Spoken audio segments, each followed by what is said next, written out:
অবশেষে রাহি আর রাহুলের মধ্যেকার দূরত্ব যেন বেড়েই চলছে। রাহুল রাগ করে কিছু না খেয়ে চলে গেল, আর রাহি তার রান্না করা খাবার নিয়ে দাঁড়িয়ে রইল। হ্যাঁ বন্ধুরা, এমনটাই হতে চলেছে শুধু তোমারই জন্য ধারাবাহিকের আগামী পর্বে। পরবর্তী সিনে আমরা দেখতে পাবো অনিক আর মিমো যেন কিছু লুকোচ্ছে। ক্যাশাট আর পারফেক্টের মধ্যে কি খুঁজছে তারা? আর দাদাই সেটা মাকে কি করে ম্যানেজ দিবি? এই কথার মানে কি? আর এই সুযোগটাই নিয়ে রাহি যখন সবাইকে ডাইনিং টেবিলে বসাতে গেল, তখনই বাড়ির কর্ত্রী মা এসে হাজির। রাহিকে শাসিয়ে বললেন, আমার ছেলেকে একটু ভালো করে খেতে বলতে পারো না?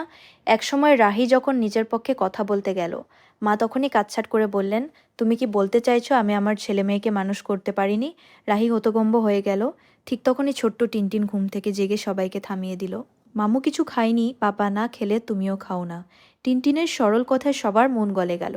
তারপর সেই ছোট্ট মেয়েটাই বলে বসো, মামু আর মাম তো হাজব্যান্ড ওয়াইফ, তাই ওয়াইফ না খেলে হাজব্যান্ডকে গিয়ে খাওয়াতে হয়। টিনটিনের এই ম্যাজিকে সবাই চমকে গেল।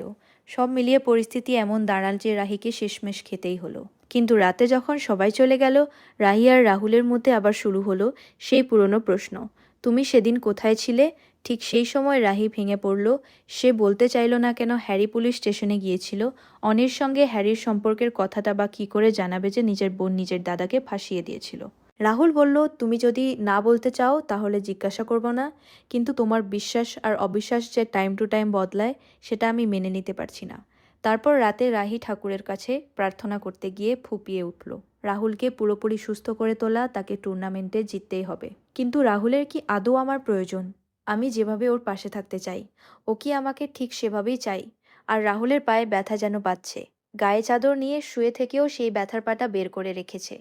আমাদের সম্পর্কটাও যেন এই সুতোর মতো, এক প্রান্তে তুমি আর এক প্রান্তে আমি। আজ দেখি এই সুতোই টান পড়ে কিনা। আজ দেখি এই সুতোই টান পড়ে কিনা। তাহলে কি এবার রাহুলের আসল শারীরিক অবস্থা প্রকাশ পেতে চলেছে? রাহি কি তার সমস্ত গোপন সত্য সবার সামনে নিয়ে আসবে? নাকি আরও বড় কোনো পরিকল্পনা আছে কারো? কমেন্ট করে জানাও তোমাদের মতামত। পরবর্তী আপডেট সবার আগে পেতে আমাদের চ্যানেল টলি গল্প স্টুডিও সাবস্ক্রাইব করে সঙ্গেই থাকো। ধন্যবাদ।